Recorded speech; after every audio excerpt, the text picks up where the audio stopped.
Umlisa odume ngokuthi uyinkosi yabashana lapha ku-TikTok useveze ukuthi into ayithanda ngoDlubheke ukuthi uhlezi ephethe isibhamu futhi ehlezi ecula ngaso isibhamu, kanti nakuma-promo videos akhe uDlubheke hlezi sikhona isibhamu. Kanti nayo le nsizwa edume ngelenkosi yabashana kuyaziwa ukuthi yena nesibhamu bazinqanda mathe ayivela ngesibhamu. Yodwa nje into engiyithanda ngoDlubheke ukuthi uma ecula akahlali engaculi ngesibhamu, ahlali nje ngasifaka isibhamu ey'ngomeni zakhe. Kwi-album yokuthiwa nje asikho isibhamu akuhlala kwenzeki leyo nto.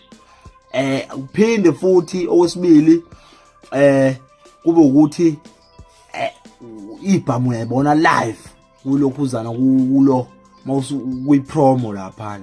Yonke into engithandela nomfoka Dlubheke le inkabi sekushoda ukuthi ihayi zo mama abayibethayo kodwa bakithi bamenzele uDlubheke waphatha ibhamu ey'ngaka nje.